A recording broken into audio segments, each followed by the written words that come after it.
C'est déjà la troisième et dernière partie de ce local génial spécialement consacré au sucre chez l'enfant. Jusqu'ici, vous avez eu droit à de nombreux conseils pour éviter de proposer trop de sucre à vos enfants, mais on ne pouvait pas aller vers la fin de cette émission sans vous donner quelques conseils cuisine. Julie, c'est ta spécialité. Tu nous proposes toujours des choses gourmandes. On a en général tendance à associer la gourmandise au sucre, et pourtant, on n'est pas obligé de mettre plein de sucre. On n'est pas obligé de rajouter du sucre. Il est là le truc, c'est qu'on peut cuisiner autrement avec d'autres produits. Le premier truc qui me vient à l'esprit, moi, c'est de cuisiner avec la compote. Donc ça peut être une compote de pommes, poire, poire tout court, peu importe. Vous pouvez la faire vous-même, comme ça vous êtes sûr qu'il n'y a aucun sucre ajouté à l'intérieur. Et ça peut vous servir pour remplacer le sucre et le beurre dans une recette. Donc là, je vais vous en proposer une. C'est une recette de gâteau au chocolat. Donc ce qu'il y a de plus simple à faire. Et vous n'avez pas besoin d'ajouter de sucre ni de beurre à l'intérieur. J'attendais qu'elle s'affiche quelque part. Elle va s'afficher maintenant. Là, voilà. Voilà.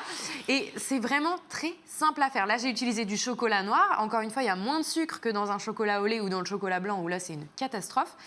Vous achetez un chocolat noir à pâtisser et ça va très bien faire l'affaire. Et le sucre de la compote, donc de la pomme, va totalement suffire pour sucrer votre gâteau. Vous le faites cuire un petit peu moins longtemps, comme ça, il reste encore plus fondant en bouche. Et c'est le top. Et vos enfants, ils y verront que du feu et que vous aussi d'ailleurs. Et ça, c'est le premier truc que je vais dire, c'est de cuisiner avec autre chose. Vous pouvez cuisiner avec du jus de fruits aussi. On peut mettre du jus de fruits à l'intérieur. On peut faire sa confiture soi-même en diminuant un petit peu le taux de sucre et pouvoir cuisiner avec ça aussi. Et quand on prend une recette, quand c'est une recette, on va dire, de personnes... Moi, par exemple, je vais faire attention à ce que je vais mettre dans mes recettes. Mais si vous prenez une recette un peu lambda sur Internet, vous pouvez carrément diminuer par 2 sans aucun souci. Par 2, c'est incroyable. Ouais, c'est quand même dingue. Souvent, on se dit, je vais suivre le truc, mais non, il n'y a pas besoin de mettre tout ça à l'intérieur, surtout quand on parle d'un gâteau qu'on va faire pour le goûter avec les enfants. Voilà, c'est largement suffisant.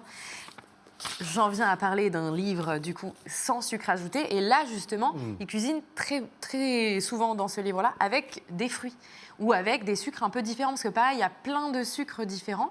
On peut les alterner, on peut mettre des sucres complets, on peut mettre du sucre de coco, on peut mettre de la stevia, du miel. Enfin, il y a plein d'autres solutions.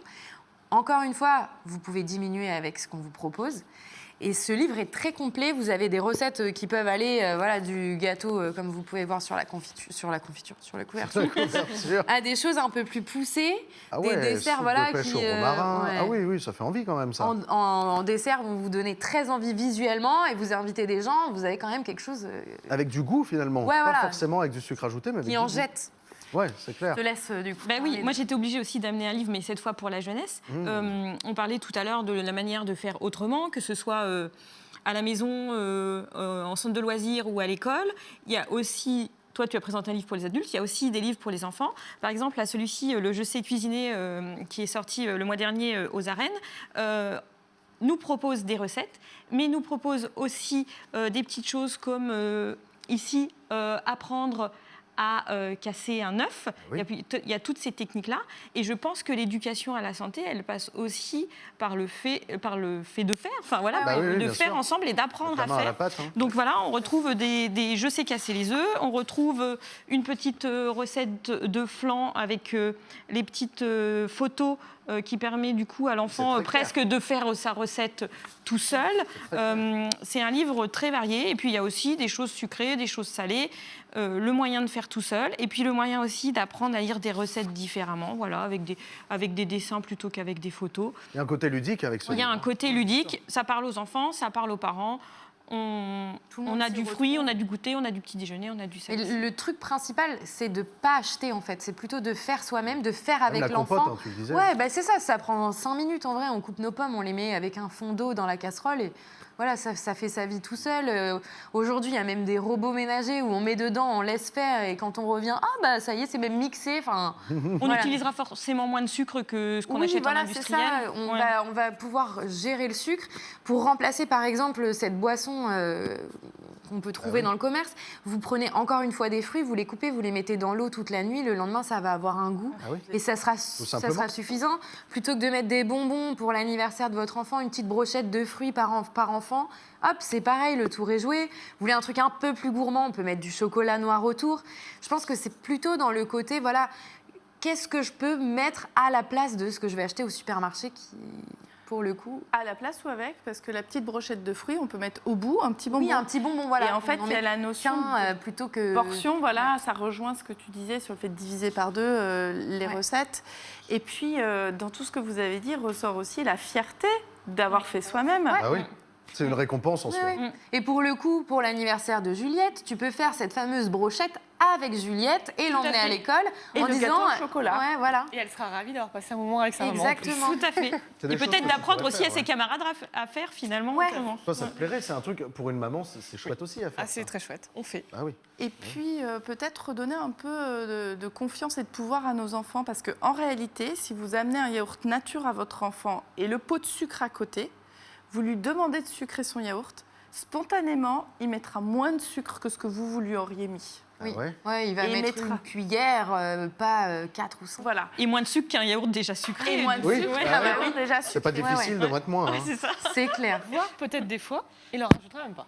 Exactement. Oui, c'est possible qu'ils le mangent comme ça ou qu'ils te disent est-ce que tu peux mettre un bout de banane ou tu vois.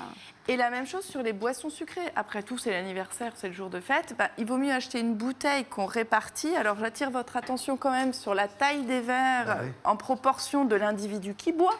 Parce que forcément, si on fête les 15 ans ou si on fête les 3 ans, c'est quand même pas la même chose. Et puis de laisser finalement les enfants se servir sous contrôle du regard du parent, bien sûr, parce qu'on est là pour les éduquer, les accompagner. Mais souvent, ils sont meilleurs que ce qu'on croit, justement. Il faut leur faire confiance. Oui, c'est ça, il faut savoir. Mais il y a d'autres choses où les gens mettent du sucre. Il y a des recettes, il n'y a pas besoin aussi. Par exemple, les gaufres ou les crêpes ou les pancakes, toutes ces choses-là. Les gens mettent une cuillère de sucre ou 2 cuillères de sucre. Mais non, ça ne sert à rien de toute façon. On va mettre quelque chose dessus. C'est rare qu'on mange une crêpe sans rien. Donc, ne sucrez pas ces recettes-là. Voilà, il y a des recettes. La brioche, il faut en mettre un tout petit peu parce qu'il faut nourrir la levure. Mais n'en mettez pas plus que ce qu'il faut pour nourrir la levure. Pour plein de recettes comme ça, limitez ce que vous savez que vous allez mettre par-dessus. Donc, on va se retrouver à surconsommer là où il n'y a pas besoin. Ça se suffit à soi-même. Exhauster le goût aussi. Vous savez, le fameux gâteau au yaourt où on met tant de pots de sucre. Déjà, on peut diviser par 2. Oui, vous pouvez mettre que la moitié du pot de sucre. Et puis, on va remplacer ce sucre par de la confiture. Donc en fait, le fait que ce soit de la confiture, mettons de fraise, le goût de la fraise va apporter de la saveur. Donc on oublie que c'est moins sucré. Au niveau cérébral, l'association fraise, même si dans notre tête, c'est bon, c'est sucré. Et l'usage de vanille, l'usage de fruits, l'usage d'épices même, de cannelle, de choses comme ça, ça permet d'exhauster finalement à sucrosité plus basse. Donc on n'y voit que du feu. Ouais, formidable. On peut manger. On se fait plaisir, ça reste gourmand. Et le gâteau au yaourt, de le faire avec un yaourt nature pour le coup. Et de le faire avec un yaourt nature pour le coup. Ou de remplacer, moi je l'ai déjà fait, le yaourt par la compote. Ah oui, aussi, voilà. Et tu mets pas de sucre. Je l'avais fait pour une petite fille qui était allergique au lactose, mais finalement c'était intéressant de toutes parts. Tu utilises la compote à la place du yaourt. Voilà, totalement.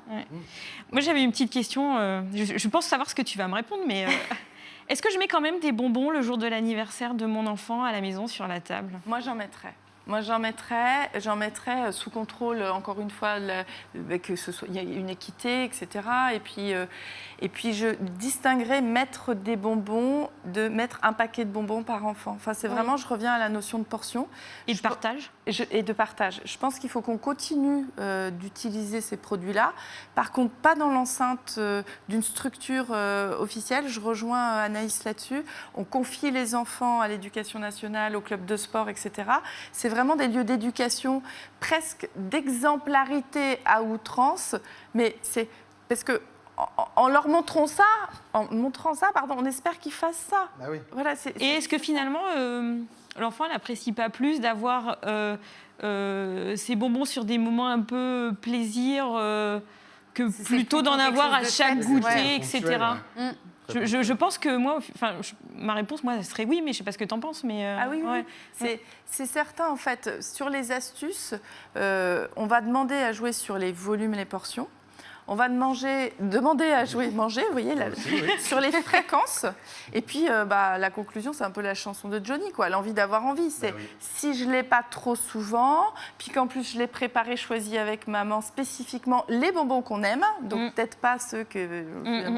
Et de leur redonner leur juste place, ni les bannir, parce que c'est le lit des troubles du comportement alimentaire, ni les laisser en libre service et d'apprendre à réguler ça. Mais ça commence par nous et nous-mêmes de montrer l'exemple par nos propres comportements. Tout est une question d'équilibre, quoi. Voilà, je crois. Comme dans beaucoup de choses. Merci beaucoup. Mesdames, je rappelle que si on veut faire appel à tes conseils, reviviscence.com, tu nous as présenté un joli livre, unenfantquilit.com, tu nous as présenté une magnifique recette, quandjuliepâtisse.com. Voilà, il fallait en parler parce que si on veut aller plus loin, il y a tout ça. Merci mesdames pour ces précieux conseils et ces informations aussi riches. Merci à Marie-Ange Zorocher qui ne pouvait pas être des nôtres ce soir mais qui nous a bien aidé à préparer cette émission spéciale qui désormais touche à sa fin. Retrouvez-la en replay dès à présent sur tvtour.fr. Quant à nous, on se retrouve demain à partir de 17h45 pour un autre numéro de Local Génial. En attendant, passez une excellente soirée sur TV Tour Val de Loire. Ciao.